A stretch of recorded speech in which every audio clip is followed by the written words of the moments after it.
What is up, everyone? Welcome to Hack Studios. RT Bear here. Good morning. I already see Past Master's already taking a shot. Take your time, Papa.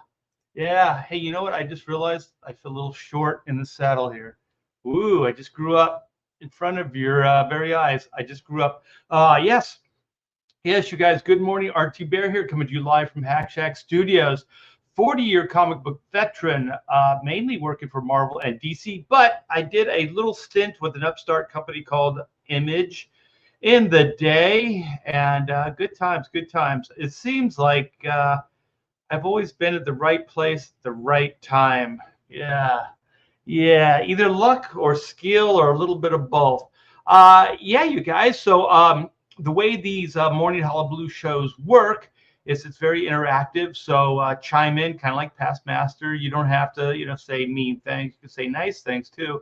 And we kind of go back and forth with stuff. We just kind of hang out for a couple hours. And I got all my chores done. I've been working out in the pool in the mornings. So I did my half hour in the pool, and I feel energized. I feel like taking on the day. I can't believe how fast time is moving already. We are in June, June 10th. Almost a third of the month is gone already.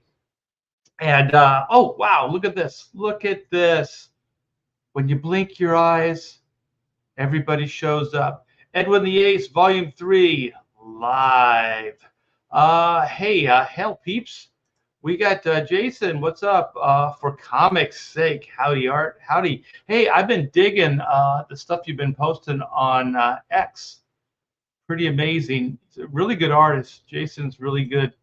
Marcus Killigrew, hail all. Javs Stylor. Just Stylor. Hey, good morning. What is up, Past Master? Oh, Papa is a term of respect. Oh, I like that. I like that. Hey, anytime, man. I speak the truth. Your work is incredible. Chuck Giberson. It's Chuck Gibson. Dan Jurgens, I'm here for it. Yeah, you know what? Somebody posted some artwork and that I did finishes over Dan Jurgens, and I was like, wow, I forgot all about this. I've done so much work, you guys. It's hard to keep track of everything. And so I was like, everybody remembers the stuff in the day that I did over Dan Jurgens, but several times over the course of decades, Dan and I have crossed paths, and every time in the same capacity. He's a breakdown artist. I do finishes. And every time I've tried to ink him in a completely different manner. And so like the DC Marvel crossover, the Superman Fantastic Four thing, I inked him more in a cartoony fashion, very angular. So I tried to do something different, in the day, there was the bloops, there was all the experimental stuff that I did. And then most recently, we were counting down, because I was working on Action Comics. We were counting down to the 1000 issue, which, by the way, DC, thanks for like not including me. That was kind of a nice slap in the face. But yeah, I got aced out of the 1000th issue of Superman. But they let me do all the issues that led up to that. So thank you, DC. That was nice of you. And one of the issues I did, we were the regular artists on it. Steven Segovia and myself were the regular artists on it. And then I think Dan Jurgens came in as we were counting down and did an issue. And he did breakdowns and I did finishes. And like I said, somebody posted a page from there. And I was like, wow, this is really good. And I pat myself on the back. I kicked some major ass on this. And I posted a double page from that on X and Facebook. And you guys responded really well to it. But I think some of you didn't quite understand what I was trying to say with it as well. so I thought, well, maybe I'll go into it. I'll clarify some stuff, and just see, just see if we could get a good show out of it. So that's what we're gonna do. Let me see. I'm gonna try to find what I posted and your responses to it. Wait a minute. Okay, we'll have to do it that way. But so you know what? I'm going to touch base with you guys a little bit. I'm going to tease this a little bit longer, but I found it, and I got some artwork I'm going to share with you guys. I'm going to share the pages that I did, not all of them, but the good ones, all the good ones. Still housebreaking the puppy. Oh my gosh, I had it. It took Arrow because he was maybe like 6 weeks old. They lied to us. He wasn't properly weaned yet from his mother, so he had some biting and teething, and he had a lot of issues. And so but it took almost 4 years. Like, we've almost had Inco Arrow for 4 years now. Next month, beginning of next month, we'll have him for 4 years. And shortly, like about 3.5 years that we had him, he finally started kind of not being, not that he was destructive. He was never destructive. He never like bit up the carpet or the furniture or anything like that. But he was very energetic, and he could get excited at the drop of a hat. So if somebody knocked at the door, he went nuts. If we let them in, he would jump on them and stuff like that. So he's like a completely different dog right now. He is so well behaved. There's one thing, when Arrow was younger, he wouldn't disengage from things. So like if he got his mind set on something, he would just do it, and you couldn't really stop him from doing it. You had to kind of go there and physically shake him around or move him or do something to break that like focus. And so I walk him in the morning. It's been a little hot lately, so we haven't been walking, but sometimes there's dogs that kind of come at him, and I was walking him, and somehow he got out of the leash, and so he went over the dog. That other dog started all of it, and the dog was just being aggressive, and the owner wasn't being very good with the dog. And so Arrow got off the leash. He didn't go over like he was going to attack him, but he moved in that direction. And so I said, Arrow, come. And he did. He disengaged from the dog. He came over. He let me put the collar back on him. And man, I'll tell you, that changed everything. I was like, wow, in that kind of crazy situation, he still listened to me. And if you guys have dogs, you know what I'm talking about. Most of the time, they don't listen. They won't do what you ask them to do. And he did. And then last night, we were out, the nightly ritual. He goes out and he uses the yard. That's his bathroom. And, before bed. And so we were out there, and he just kept staring at the fence. And so I was like, something's going on. And so before I knew it, he was running over at the fence, and he dove at the fence. He was jumping up, and then Pamela saw there was a possum, and he was at the top of the fence, and Arrow couldn't get to him, but he was raising quite a ruckus.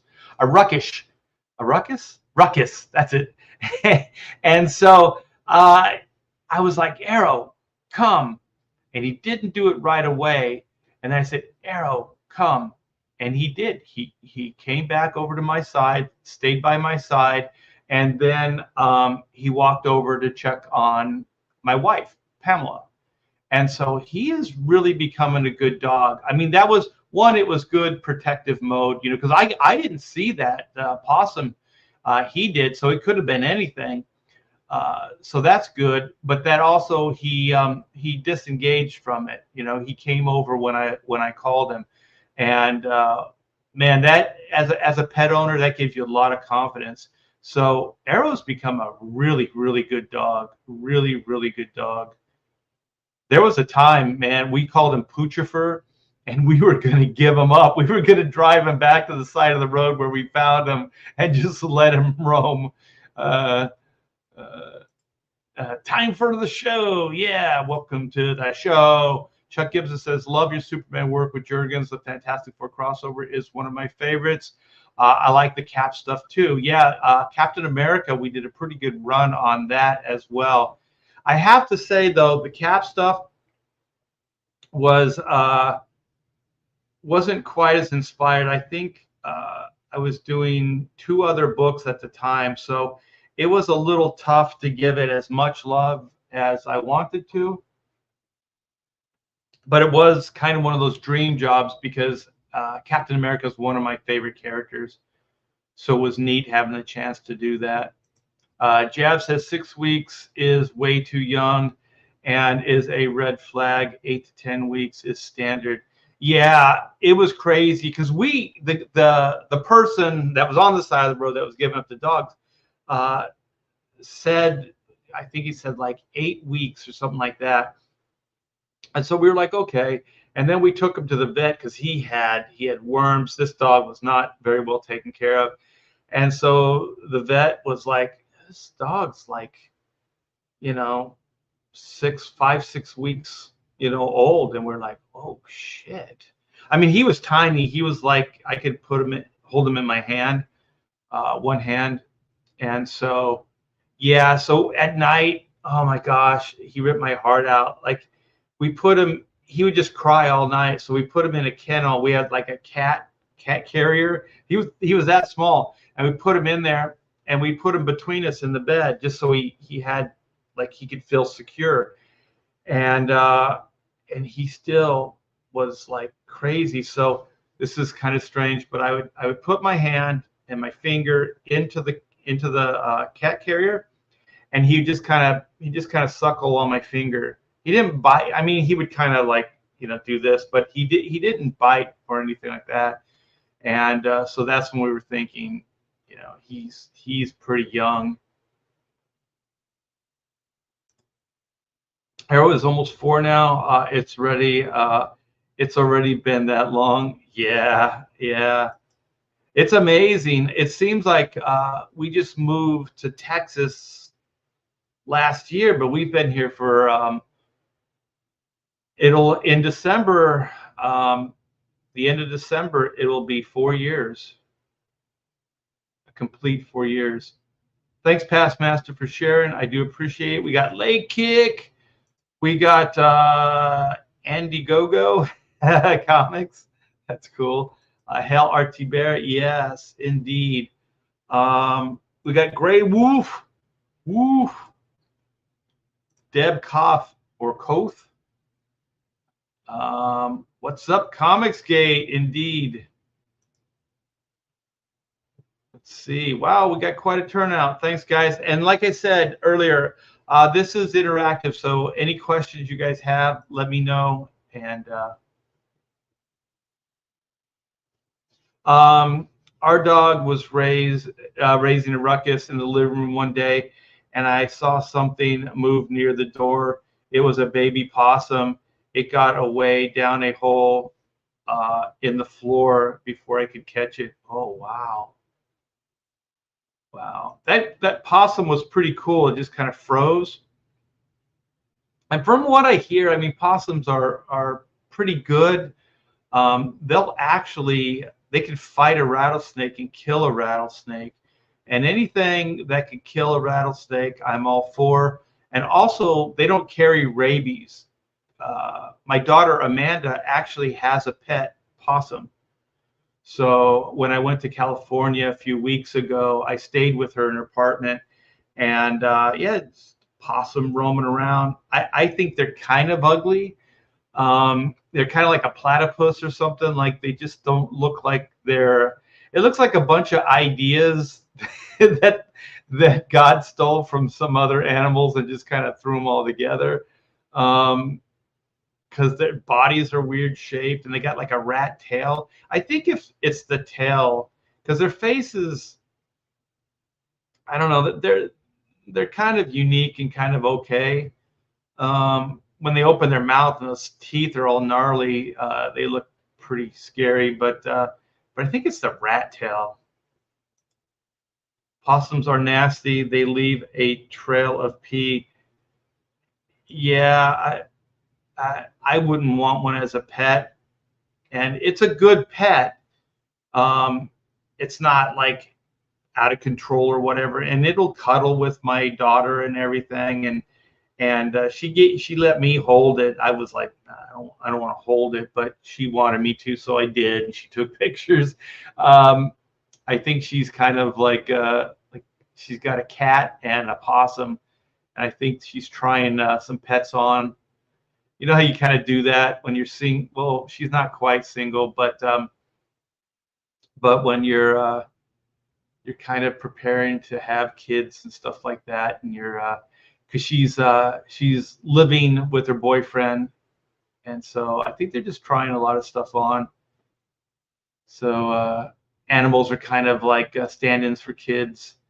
It seems like yesterday Arrow was wiping his butt on the carpet behind you. I think all dogs do that. I think he's done that twice, and one was on camera. Yeah, possums eat ticks too. Yeah, I think they're pretty decent critters. I just don't really care for them, and they don't carry rabies and stuff, so they're pretty cool. Kevin, what's up, brother? Let's see. Gosh darn it. YouTube censors me every time I ask Art about email. Hope this gets through. IDK, what triggers it? I don't know what. I know what YT, that's YouTube, but I don't know what IDK is. Sorry. Possums are the only North American marsupial. Yeah. Hey Joe, what's up? Aloha. Possum stink though. Yeah, you know what? They're kind of like because Amanda also, when she was young, she loved hamsters. So like just like possums, hamsters don't live very long, but they do really smell like hamsters. You got to change their bedding like every other day because they just kind of pee in it and then they just kind of sleep in it and stuff, and it's just it's just it's just horrible. IDK is think about it. Oh, okay. Oh, I don't know. Thanks. Sticky or 60/40. That's sticky. Hey Art, what's up? What's up? Right back at you. Good morning, everybody. ADK, Art don't know. There's a lot of things I don't know. Every day on the internet is an education. Yeah, you guys. So I want to share with you this and encourage everybody to go sign up. So this is the Art of Art T Bear, oodles of doodles and other stuff too. This is my new campaign. This is art book, and this will be compiling 40 years of a career in the comic book industry. So this is a pre-launch sign-up page. So when you sign up, you will be eligible with a backing. You will get, well, you'll be eligible for a print, but you have to back a tier. So back a tier, you get a free print that will be exclusive to this campaign. And so Here it is. It's bigger than 8.5 by 12, but that's an old graphic. It's a 60-page glossy stock, a high quality. The printing is amazing. It's a hardbound book, and there it is, oversized hardcover book. And here's some of the interior pages. There's a cable, before, after, some Superman drawings, inks, colors, some doodles like the Batgirl one, all kinds of fun stuff, you guys. Some licensing stuff I've done, some creator-owned IPs that I've created that probably will never see the light of day. Those are in the book as well. So the link is in the description, and I'll put the link in the chat as well. So you guys click on that and paste and sign up. Yeah, so we're doing really good on the signups, you guys. We got a lot of names. I'd like to get quite a bit more before we launch. We're going to be launching the end of this month, if not sooner.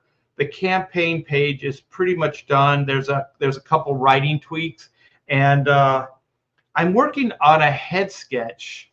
Let me see. You know what? I had one, and I changed my mind. I'll show you the head sketch. I was going to offer. See what you guys have to say about it. You might like it, actually, so I might want to use it. But then I got another idea. Where are we? That's not it. I'm looking for stuff. There we go. There we go. It is here, and it is here. Okay, it should be there. Yeah, it's booting up right now. Yeah, I'll show it to you. So one of the things that this is going to be a second printing of this book, you guys. So by popular demand, we're bringing this bad boy back. This completely sold out, and so the first campaign was a big success, but a lot of you guys didn't get the book, wanted the book, heard about the book. This is going on eBay for some for like $70. The ones with the head sketch over $100. So what I'll do is in here, I'll do your drawing. These will be signed and numbered. So here's the introduction page. Gotta learn how to talk. There's your Superman. So just a bunch of cool stuff, you guys. Wonder Woman, Wolverine, some pinups. Let me find some stuff here. Some flash covers I did for DC. Some, Superman, the Phantom. There's a Phantom piece in there. So a lot of cool stuff. Let me see some of the licensing stuff here. So I did some design work for Captain Action, the coffin boxes, and the character. So this is a really nice book, you guys. Hardbound quality. So we're going to be bringing that bad boy back.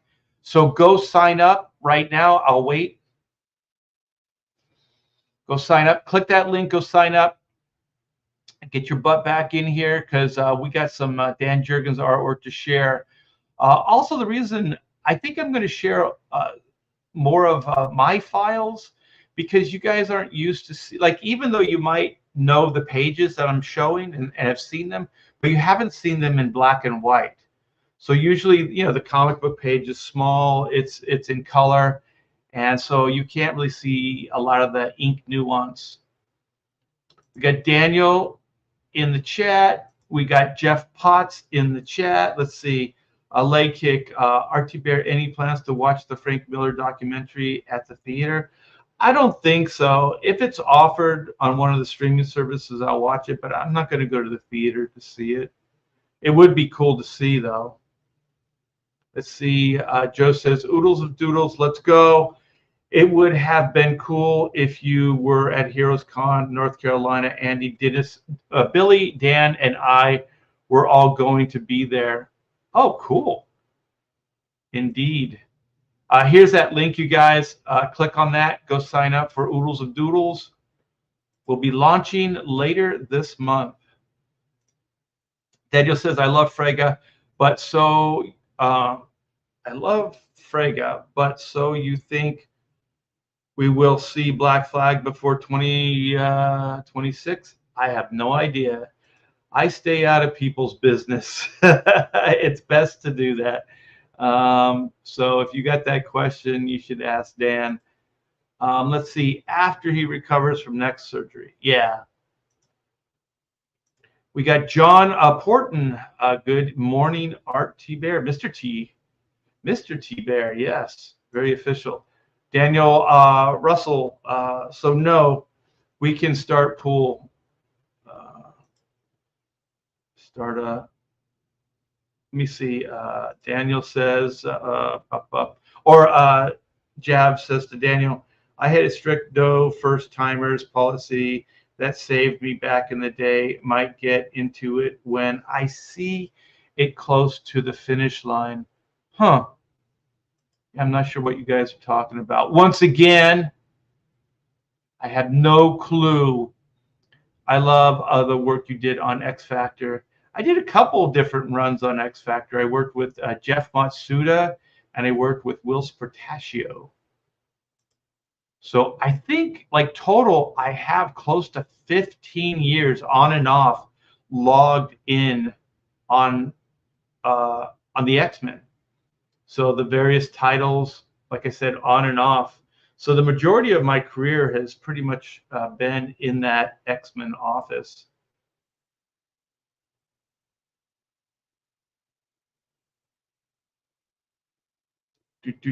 Daniel says, I really enjoyed the Batman book Dan Jurgens is doing. It is a fun read. Oh, I didn't know he was doing Batman book. It was cool. I got to work with Dan on it was Adventures of Superman, and Batman was a guest star. Pretty cool. It was pretty cool. I think it was the first time I really officially got to work on the Batman character. So Marcus says he cannot wait for Heroes Con.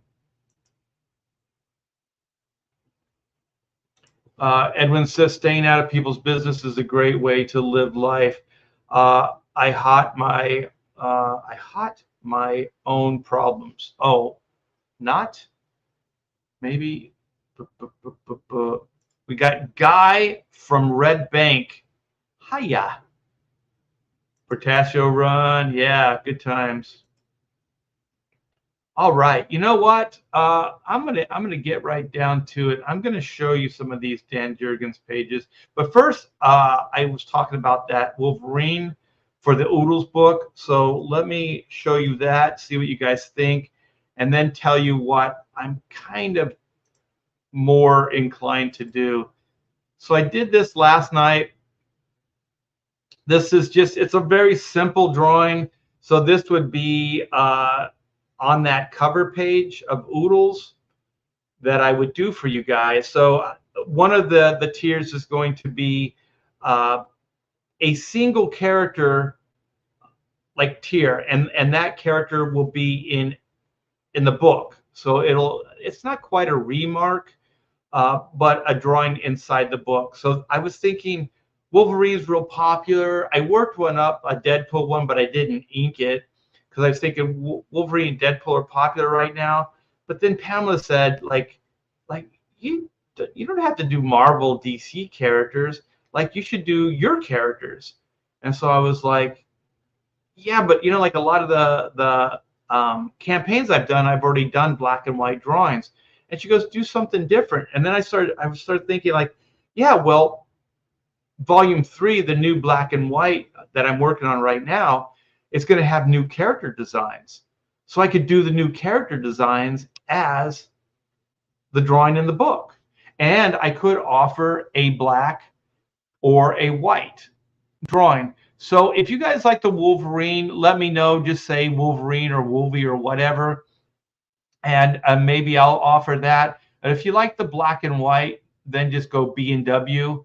and we'll do like a little poll and see what you guys would rather see, like a drawing like this, in the book, or black and white. And I did a doodle of black last night in the new suit, and it looks really good. So if I do the black and white, you guys are going to get a kick-ass drawing. So here's the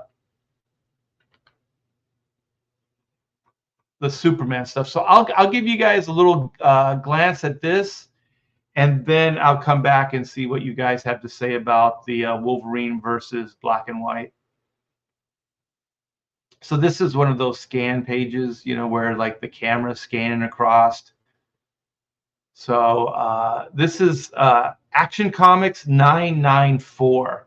So this was the countdown to issue 1000. So I really stepped it up. These were breakdowns from Dan Jurgens, and so these are my finish inks. And so if you guys don't know what finishes are, pretty much Dan just gave me outlines of everything.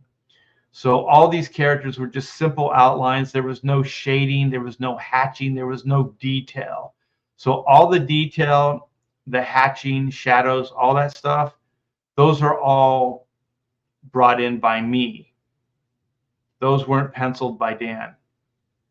So all this cross hatching that you see on Booster Gold here, I penciled that in and then inked it. So I thought it came out pretty good. So this was the last time I worked with Dan. Yeah, Dan is a really talented guy, and the thing I posted on Facebook and X, I said I thanked Dan for letting me kind of do my own thing. And it seemed like some of you guys got it. Some of you guys didn't understand, because I said, thank you, Dan. So they thought I was thanking Dan, but I was thanking Dan for trusting me and letting me go to this extent on the inks, because this looks nothing like how Dan would ink himself, or how he would pencil, like hatching and stuff like this. This is definitely me bringing it to the table. So look at the neck hatching. Yeah, there was a lot of work that went into this. It was definitely a labor of love. I wonder if somehow, like, I knew that it was going to be the last time I worked with Dan Jurgens. So I just really wanted it to be freaking amazing. I think this thing came out so good. I'm sorry, you guys, but I'm really happy with the way this thing came out. And I think we make a good team. You can still see, Dan Jurgens in the work, but you can definitely see what I brought to the table as well. So I'm going to come back, see what you guys have to say about the Wolverine black and white. Okay.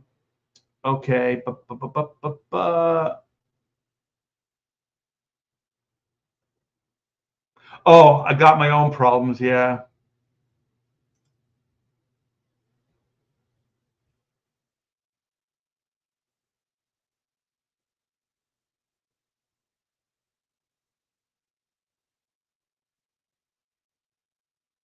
Mind your own. Yeah, definitely.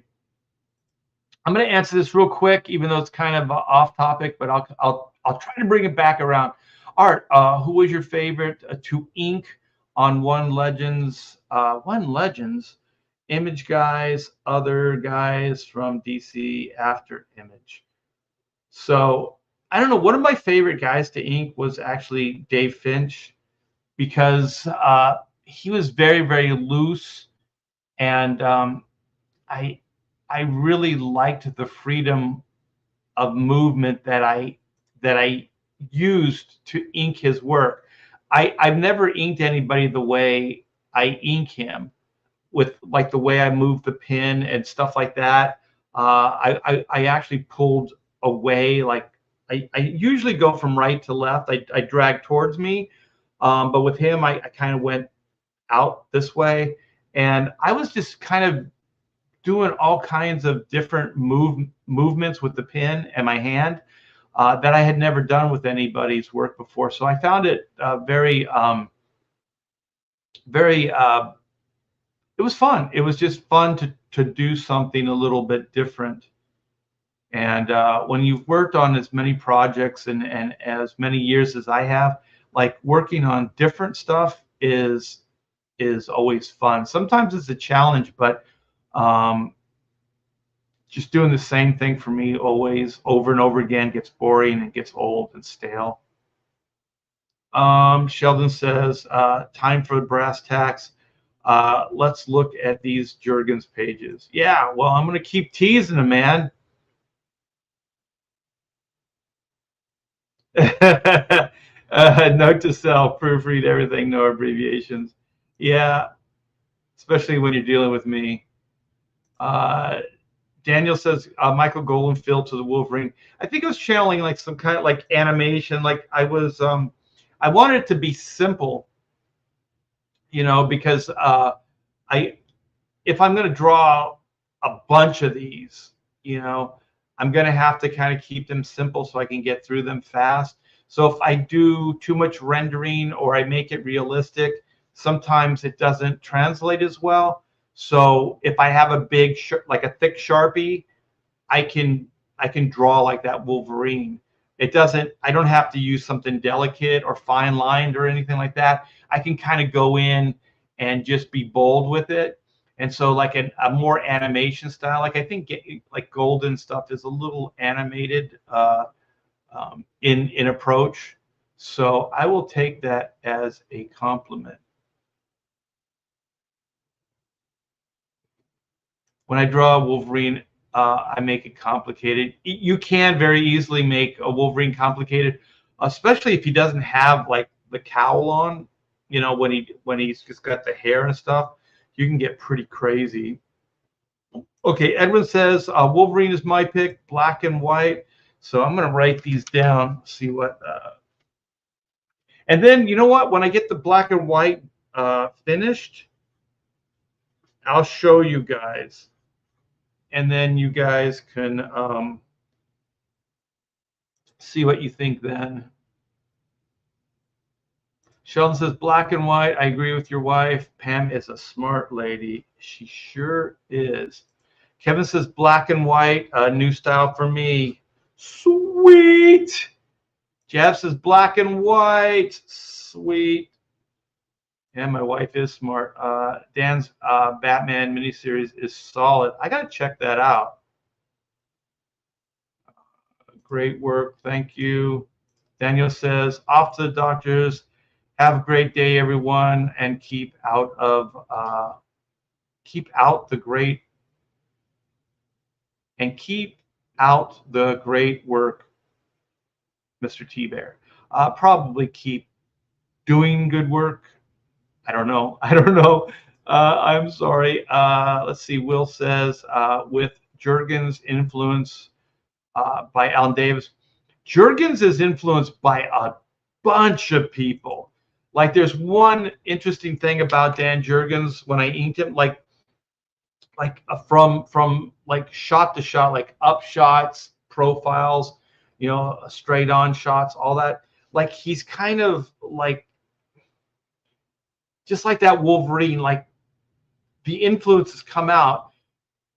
Like his like 3/4 shots might look like Neil Adams. The straight on shots might look like, you know, Alan Davis or John Byrne or whatever. So it really kind of like depends, like the shot, because Dan is consistent. You can see like everything was drawn by Dan. Like it doesn't vary that much. But having worked with him for so long, like from shot to shot, you can see the influence. Like as an artist, sometimes you memorize like certain certain ways somebody draws a certain thing, and then that becomes part of how you work, and then you're just very subconscious of it or not conscious of it, and you just kind of do it. And then if you do it enough times, that's kind of your thing. So I think if you really look closely from shot to shot, sometimes Dan Jurgens' faces, mainly like faces, will kind of shift. They'll change. And when they change, I can tell where that influence came from. And I'm not saying this is bad, so don't get me wrong. I'm not bagging on it. It just kind of is. We all do it. So yeah, I think Jurgens was influenced by Alan Davis. He was influenced by Neil Adams. He was influenced by just a bunch of different people. Let's see, a guy from the Red Bank. This art is, how do the current generations say it? Goat. I don't know, you guys. It is goat, my dude.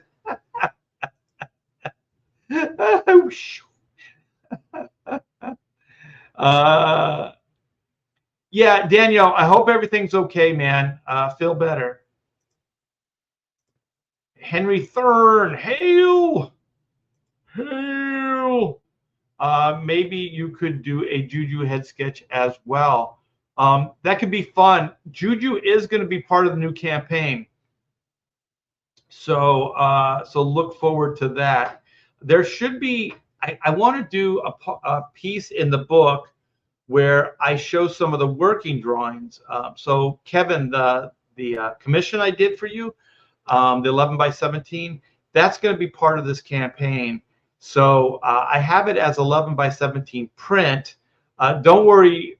I told you I would send you the high res. I'll send you the high res so you can print your own prints and you can have that for your files. Actually, I'll do that as soon as I get off the show. Kevin, in your in our private chat, give me your email and I'll send that high res Juju to you with all the colors. It came out really good. So Brian hooked it up. So I'll send that out to you via WeTransfer because it's a big file, and then you can print it or you can do whatever you want with it. But you'll have the high res. So yeah. So what I want to do inside the book is have the image, and since I kind of documented the rough pencils, well, the layout, the rough pencils. Sometimes I'll ink my layout. And so there's the ink layout, then there's the pencils, then there's the inks, then there's the colors. So I can kind of show some process stuff. And I think that's fun because I dig that stuff. Hibbity jibbity. I don't know what you guys are doing. I'm telling you right now, I feel completely out of it. Like you guys are talking in a language that I don't understand. What the hell? Will excel. I like trying to figure out who the artist's influences are. It's like an artist DNA test. Yes, yes, indeed. And the thing is, even when I worked with Jim Lee, like what was cool about like Jim in the early days is you could see the influences from issue to issue. Like, you know, there's like, oh, there's a heavy Barry Windsor Smith influence, or there's a Art Adams influence, or you know, like whoever, I don't know, John Byrne. You know, you could kind of see it, and you saw it from issue to issue, and it was really interesting to see the evolution. And then as he kept drawing, you saw like something completely original come out of it, because now you can still kind of see the influences, but it's not as obvious. Like it's become Jim Lee, you know. So that's what kind of happens over time. You take those influences and you can kind of see them, and then they kind of evolve into their own thing, and that's your style. That's what becomes your style. But some guys, you can still see it. You can see it. Oh, so thank you, Joe. Joe's my translator. Goat, greatest of all time. Ooh, now I really like to be called a goat. Let's see. Sheldon says, be sure to include Juju's. Juju's? Okay. I could do that. Oh, yeah. Hey, no problem, Kevin. Yeah, I'll get that out to you as soon as I get done here. Whitney taking off her armor, cheesecake style. By the way, did you check out my actress pick for? Yes, I did. Actually, I'm not sure I did that one. I did.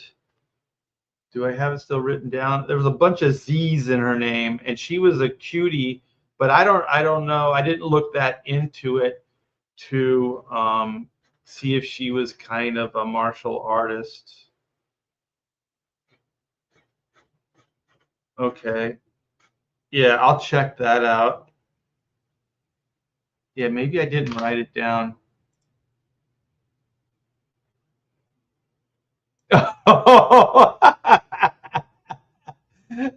Hibbity jibbity is what Ethan says. Eric July speaks. I'm sorry, Eric. It is funny. It is funny.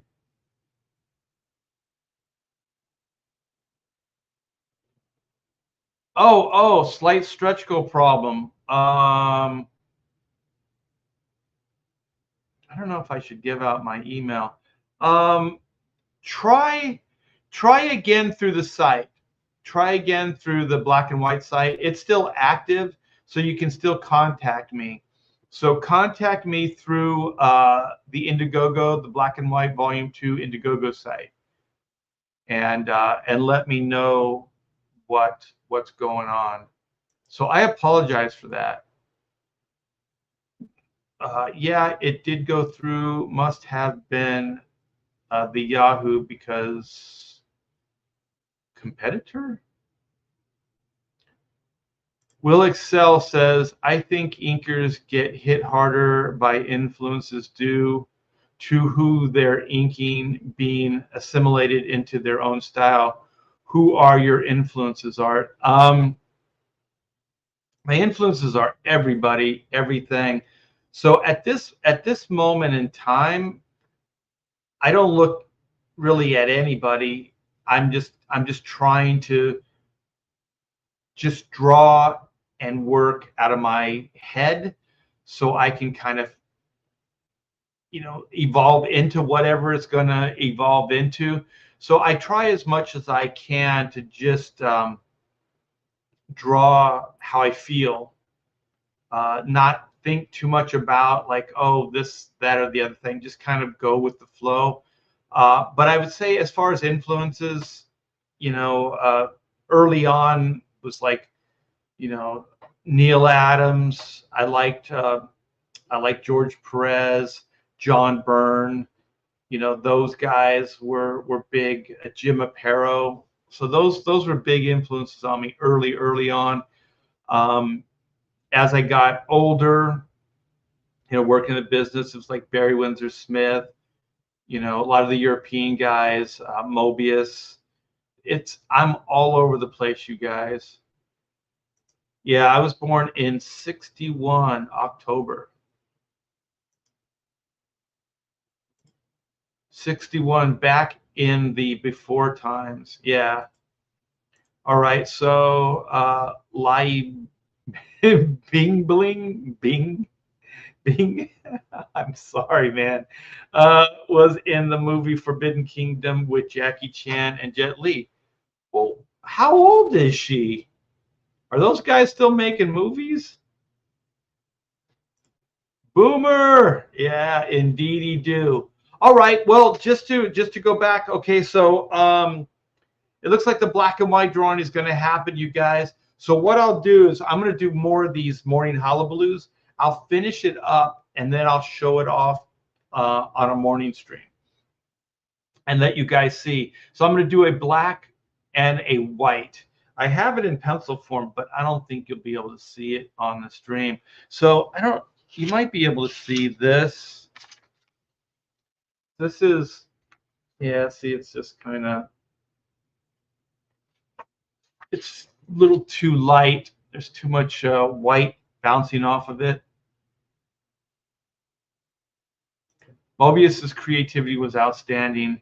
Yeah, I also there's part of me that doesn't really want to define itself by a single style, but I think at this point, like with black and white, that I have to figure something out and kind of go with that. And then like Chrono, I think Chrono Mechanics has a look already. Like I worked real hard on developing that look, and that is kind of way outside the box. And for some reason, its definition for me is more locked in. Like I signed off on that. That's how it is.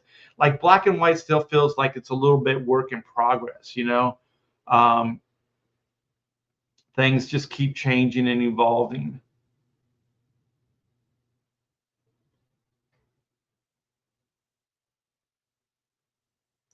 I don't know what to say. I hope Pam reads it and not Art.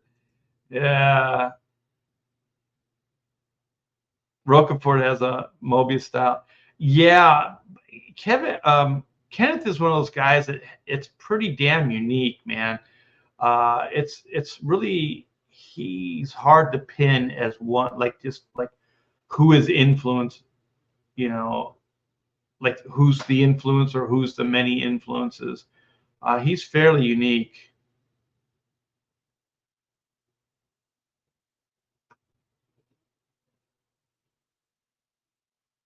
Okay, I'm sorry, I was kind of getting lost in this. Lai Bing. Bing Bing. I'm sorry, it sounds made up. Was also the main female protagonist, lead in the movie The Meg. Was the Meg the Megalodon thing? Oh man, Antonio, 52, my man. 52. 8. Actually, you're a year older than my wife. My wife, I think, was born in 53. So Pamela, I married an older lady. She's 70 now. Sheldon, you're not 72. Are you serious? Past Master Dan, you're not 76. Or are these the year you were born? I was born in 72. That sounds more correct. Or 76. You guys are youngsters. 65. That's getting closer. What? Jeff Potts is 127? No, 41. I knew it. I knew it. All right, let's get back. We're going to focus on 100. Well, you're a lucky man. You're a lucky man. There's no way. There's no way I'm making it to 100. Yeah. Oh, look at Joe, you youngster, 70. What? I've lived 5 lives so far. Jeff Potts says, actually, I'm 58. It's a good age. It didn't really start going downhill for me until I hit 60. Man, I'll tell you, shit hits the fan quick. All right, let's do this. All right, present, screen share, boom. Let's get over here. Let's show some Dan Jurgens loving. All right, so I already showed you this page. So this was the first page I believe I did. This was the killer double page. So this took a wee bit of time. There's a lot of work here, but man, I hope you guys can see the labor of love. Like I said, I must have known that this was going to be the last time I got to ink Dan, because I'm looking at this right now and I'm breaking a sweat because it's a lot of work, you guys. Like you can see all the hatching. Like you're not going to see Dan Jurgens ink like this. So I think it's fairly unique. Once again, anybody's coming in, Dan Jurgens did breakdowns, which is real basic outlines. Sometimes some of the details aren't even really worked out or fleshed out. So yeah, kind of went above and beyond. All these black areas, the shading, all that, completely made up, hatching made up by me. Look at how well this holds up at this size. Wow. I hope you guys are getting a kick out of this because, man, I'm looking at this and just thinking, look at all this work. There's some isms, nothing against Dan, but there's like some isms that he does that I don't like. So sometimes when you go to this extent working with somebody, you have to kind of bring in your own thing. So like this ray, this blast, it's kind of Dan Jurgens, but kind of me. So I try to be true to what the penciler wants, but at the same time, if it looks a little funky or a little awkward, I'll change it. But that's kind of my job as a finisher. Like if I was hired just to ink this, I wouldn't have done it, you know. But I was doing finishes. Look at all this stuff. I keep screwing up.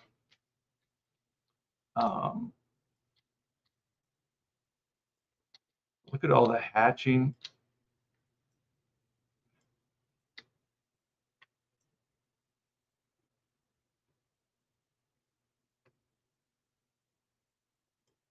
Shadow on Superman's foot.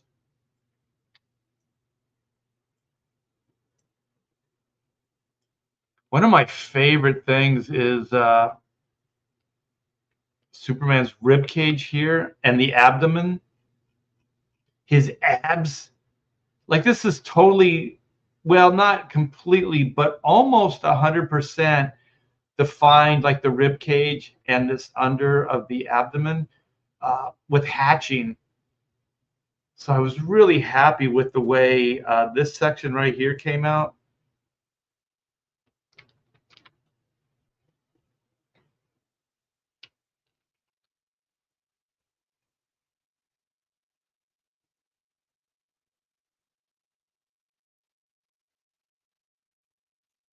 I kind of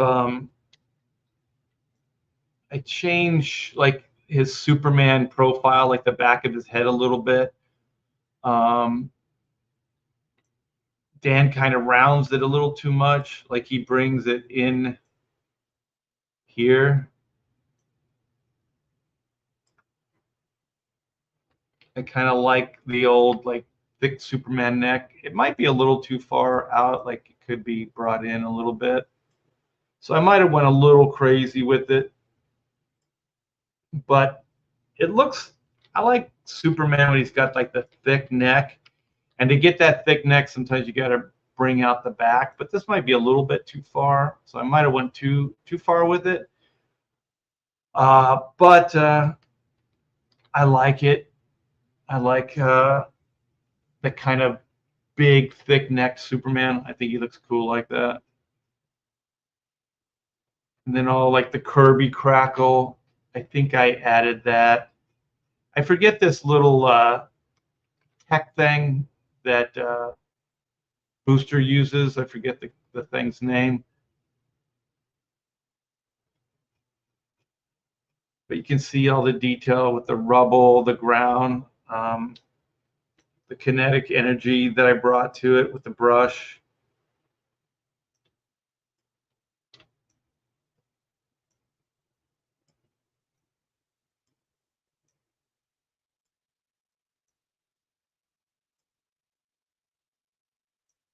And then I kept the backgrounds, like the buildings, pretty simple.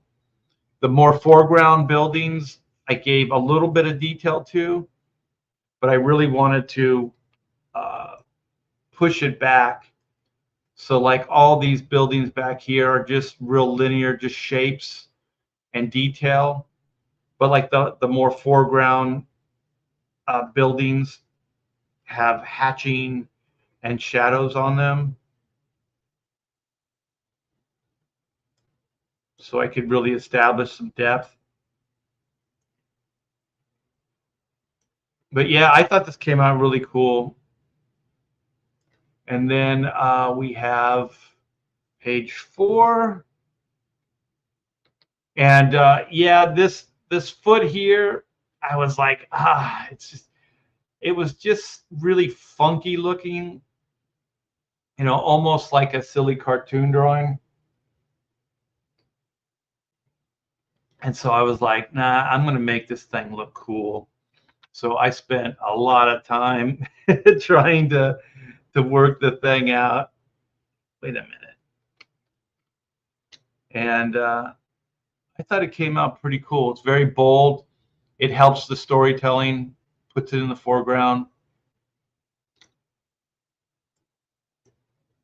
And I thought bringing these mechs, the faces in shadow, instead of having them completely visible, was cool. So I knocked out the detail in the face with just a shadow, and then put it in like really deep shadow, and then put this shadow, cast shadow from the hood over in this area here.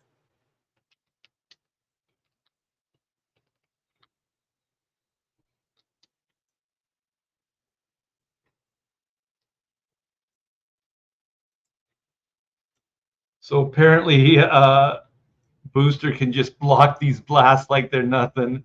It looks like that's what he's doing, right? He's blocking it with his gauntlet.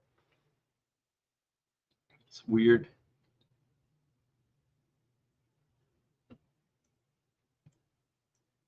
I thought this came out good. Look at that shot. Look at Dan. Look at that composition. Just fantastic. All these action lines and stuff back here, I did that. Those weren't penciled in. So I made all that stuff up, kind of the impact back here. And then, of course, all the shadowing, the lighting, the hatching.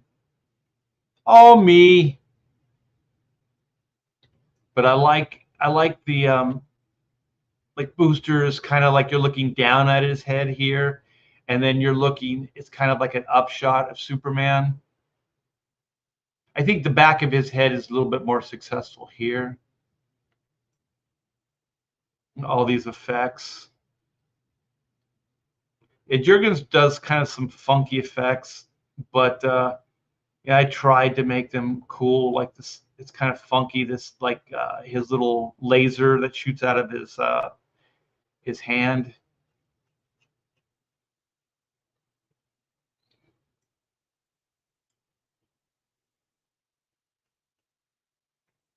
So yeah, so that's page 4. It's page 5.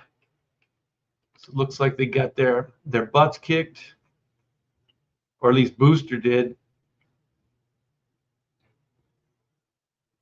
God, look at that. There's so much work. I killed myself on this. That's a great Superman. Look at that Superman. You can kind of see the John Byrne in this Superman right here.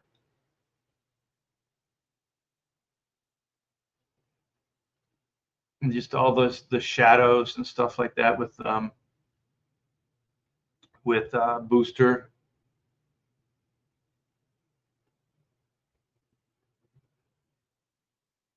I think what was it's like Superman lost his powers or something. I think that's what it was.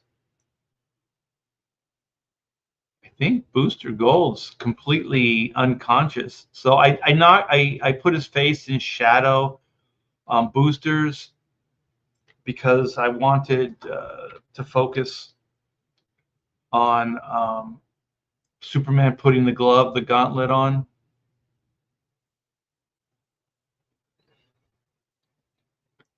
Pretty sweet. And Superman just zapping that thing. Holy shit.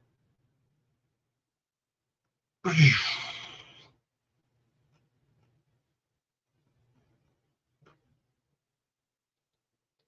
a little funky, the pose. I think it's him putting a hand up. It's this hand right here. Hold on. It's kind of funky. Jurgens does some stuff that's a little awkward at times, but he's 99.9% on. Look at that. Oops. Wrong. It's pretty cool. Let me go. Okay, so here's page 6.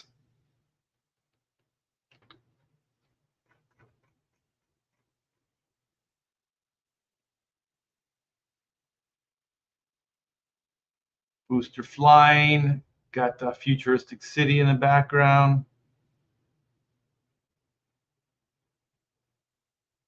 Some cool hatch work, man. I'm sorry, you guys. It's like I'm just patting myself on my own back here. Little small shot of them flying. Small shot. I think that's the is that the Time Master time bubble or whatever the heck it's called. I should know that I worked on Time Masters. There we go. Look at that. Kind of experimenting with like knocking the eyes out, not putting detail, just kind of shading in. Look at all that.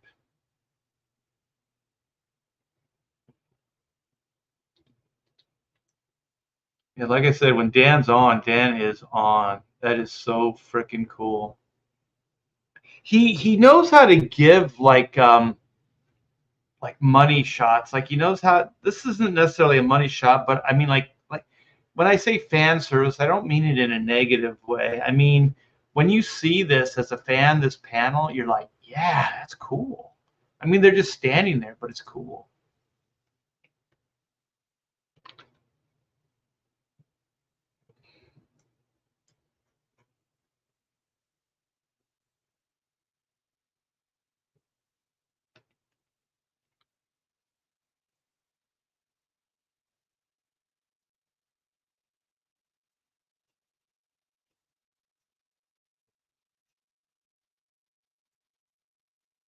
Yeah, some of this was a little tough because I didn't really know where they were.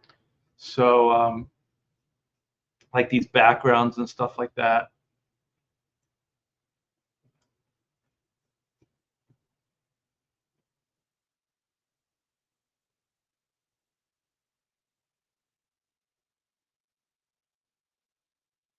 There's some cool stuff in there.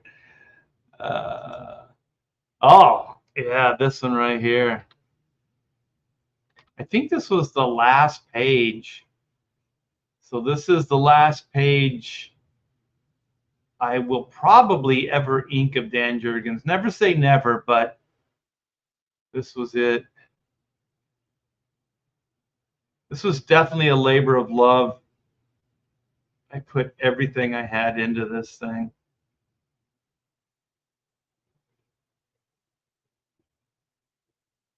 All these shadows in these mech suits.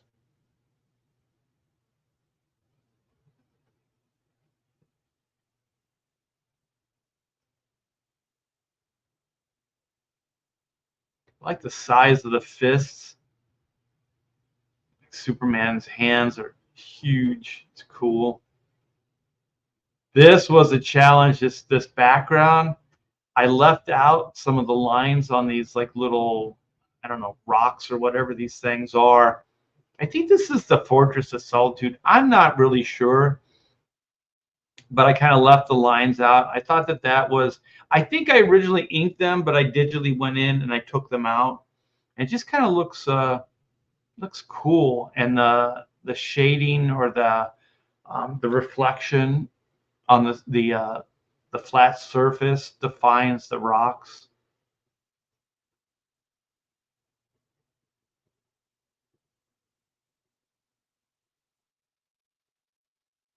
Just bringing in more shaded areas, shadows, black areas, probably more so than Dan Jurgens usually has in his work. So I was trying to make it a little bit more dynamic, a little edgier than it usually is. But this is a great page. Dan did a great job with putting it together. Compositionally, the drawing's strong. It's a great splash.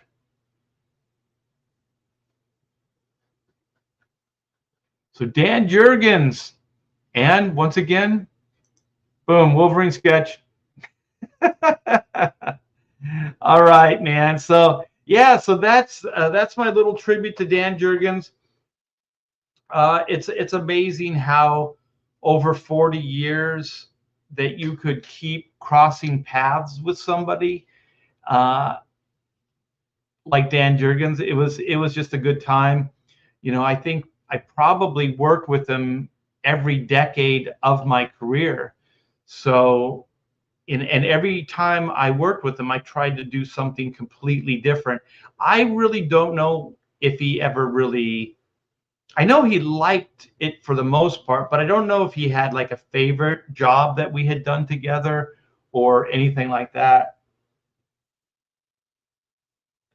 I never really talked to him too much about our work relationship, because there's one thing as an inker that I really didn't, I never liked to do, is really talk too much to the penciler about the work.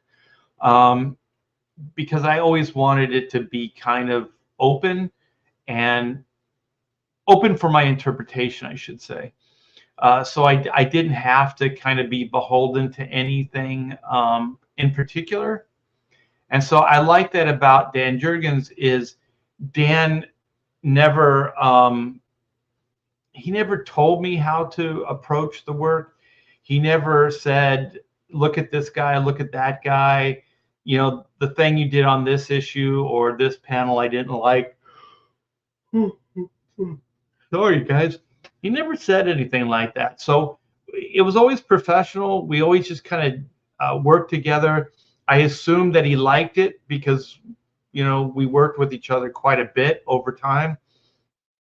So, yeah, it was a pleasure. There are some pencilers that like to micromanage and kind of tell you how to do things, and I never liked those type of work relationships because it takes the fun out of it for me. I'm actually Joseph MacLeod of the clan MacLeod. I was born in 1518 in the village in Glenfinland on the shores of Loch Shiel, and I am immortal. Okay. There can only be one Joe Bernardo. Outstanding. I think you're talking about the Superman work with Jurgens. Let's see, Past Master. Hey, Art, you and Lepresti ever do anything together? Yeah, actually, we did quite a bit of work together at DC towards the end, actually. So there was a series called Future's End we did together. There was like a Catwoman annual or something. I think it was like the New 52 stuff. And we did that together. It's a double-sized issue, and Selena Kyle never puts on the Catwoman suit. It's like, why? People like Catwoman. They're not necessarily Selena Kyle fans. So we did that. It was kind of we did the best we could, even though we never got to really draw Catwoman. So we did that. We did a Solomon Grundy one shot. It was kind of like an origin one shot. We did that. We did a run on Detective Comics, which I am so glad, because you kind of have those check boxes, the things you want to do before you pass. And I always wanted a run on Batman, and I never had it up to that point. So I think we did 3 or 4 books. So it wasn't like a year's run on Detective or anything like that, but it was good. And the Rogues Gallery, there was Rogues Gallery characters in it. It was fantastic. So great penciler, Aaron Lepresti, on working on Batman, which was one of my favorite characters. So I'm very thankful that I got to do that, because I thought Superman was okay, but I was never a huge Superman fan. I was always more of a Batman fan. So I've worked on Superman quite a bit in my career, but not a whole lot with Batman. So that's kind of a bummer. Joe says the Dan Jurgens pages are very interesting. Sometimes his character art are stiff, but this is flowing. The Tibert finishes are the difference. Yeah, they look a little posy sometimes, and or awkward. And I think sometimes the awkwardness comes from Neil Adams. I notice a lot of people that are from the Neil Adams camp. Like Neil draws kind of like some like really wonky but dynamic stuff. But he knows it so well how to draw that he can make it work. But people that are kind of emulating him or taking stuff from his work, it doesn't work as well. It's kind of weird. Yeah, the issue is Action Comics 994. Kevin says, I wonder if people would be interested in a From the Vault. Ooh, I'm going to write that down. From the Vault series. From the Vault. I like that. Sweet baby Christmas. Yeah, I got the only thing is I was trying to I have all my work probably from the early 2000s, because that's when I started scanning my work in and saving it, and and basically creating digital files. But stuff before that I don't have, but I might have some Xeroxes. But man, I'm so stupid. When I moved Hack Shack Studios, I used to have a studio outside of the house, an office. And when I moved it, I got rid of all my Xeroxes. I had stacks of boxes, like Federal Express boxes, filled with 11 by 17 Xeroxes of everything. I made copies of every single page, every single cover, because you make insurance copies. Because if something gets lost in the mail, you can print off the Xeroxes. And I had a killer Xerox machine, so all those Xerox copies were perfect. But when I moved, I gave them to the different people that worked at the studio. So I just said, take what you want. So I gave those all away. So now I think back, I mean, there was Jim Lee pencils even in there, inks, you know, all kinds of stuff. Breakdowns, Dan Jurgens breakdowns in there, Jim Lee breakdowns, Will's Pistachio breakdowns. But you know, hindsight's always 2020. Yeah, thank you, Kevin. I'll do that from the vault. It's a good name. Boo, boo, boo, boo, boo. Lobo says, will you have art to sell next auction? Most likely.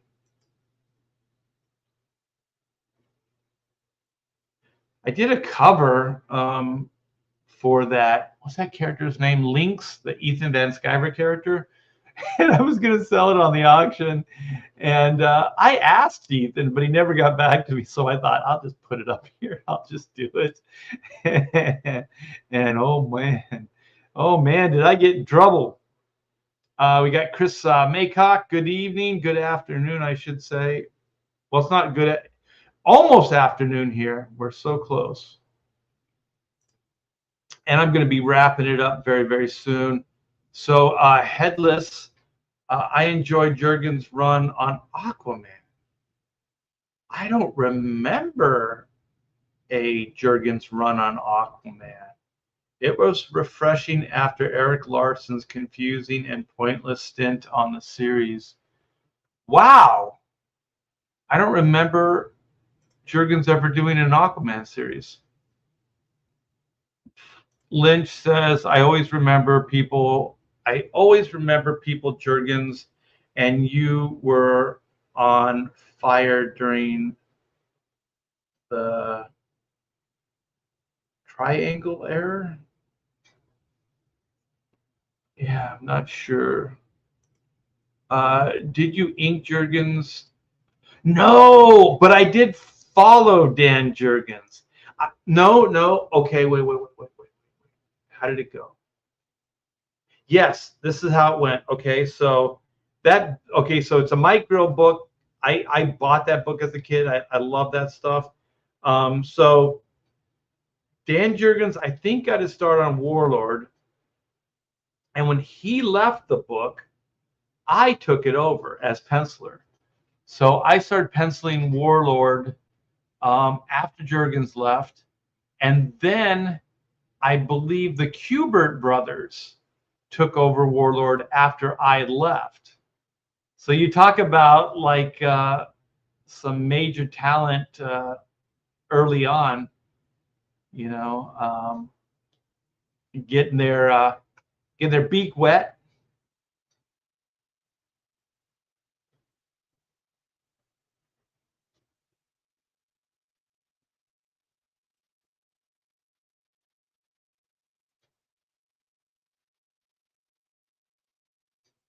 We got Red Dress Press. Hail everyone. Let me see. The triangle was how they numbered the books so people could follow. Okay. I know what you're talking about. So there were 4 books. What was there? There was Superman, there was Action, Adventure, and Man of Steel.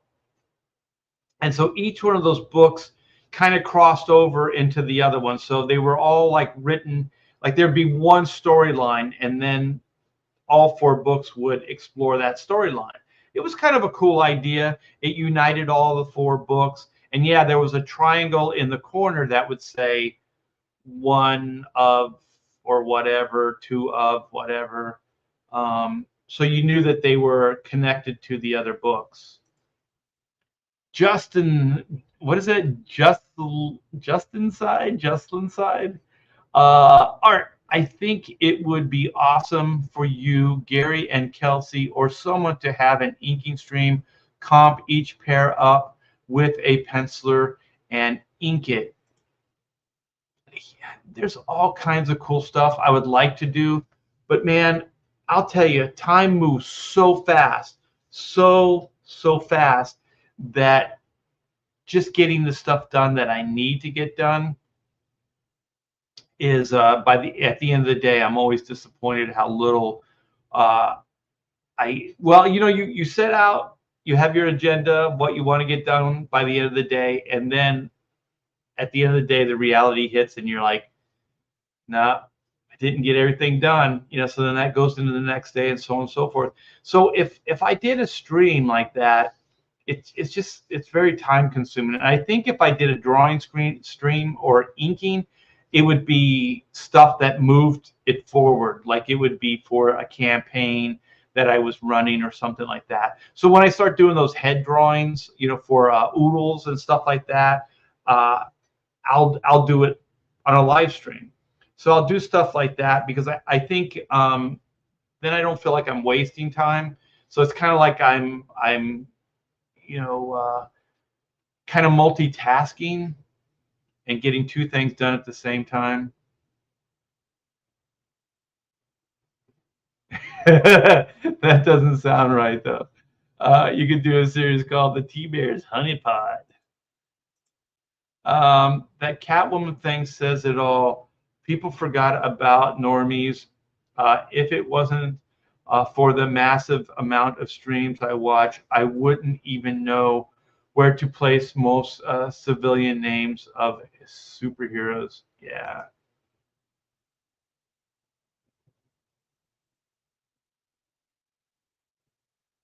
Yeah. Um, Richard and I get along real well. Richard Friend and I. Um, that would be great. I would like to do something like that as well. And he's really good on stream, so it would be neat to do something with that guy. We were both like SoCal guys, so we do a lot of conventions together, and then we started doing a lot of panel discussions together, and we got along really, really well. And he's very well spoke about the process and everything, about inking, drawing, all that kind of stuff. So that would be pretty cool. But never say never, right? So at some point, perhaps it will happen. So before I go, I have to share this, you guys. This is the pre-launch sign-up page for my new art book, Oodles of Doodles, and other stuff too. This will be second printing, backed by popular demand. And the link is in the description. I'll put one in the chat when I come back. And if you guys sign up, you'll be eligible for a free exclusive print just for this campaign. And that's with the backing. If you back a book, you'll get that. So you guys come by. There's a few things here, examples of everything. I'm going to show you probably this week the page before I publish it, and see what you guys think. That's going to be the page for the for Oodles, and see what you think. There's going to be all kinds of cool stuff. We're going to have a lot of print tiers, 11 by 17s, some minis, and all high-end stuff printed, to the best that we can do.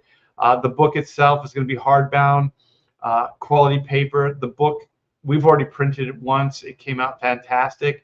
And this version is going to be a little different.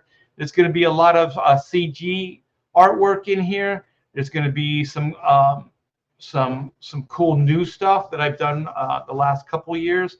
That's going to be in this book. So it's going to be a different version of Volume 1. So like a second printing version of the book. So you guys, what the heck is that? So yeah, come by, check it out. Link is in the description. And actually, I should copy this before I go. Actually, I think I already have it. Stop sharing, come back. Oh, we got Past Master Dan has already done it. Thank you, Master Dan. Right on. So Oodles of Doodles, other stuff too. We got the sign up link right here. You guys click on it. Go sign up. We got some pretty good numbers, but I would like to just, I don't know, maybe double it. Let's double it before we go live at the end of this month. So yeah, go sign up, click that link, and be eligible for a free exclusive print and then look forward to us going live on the campaign by the end of this month. So yes, thanks for that. That was very nice. Always appreciated.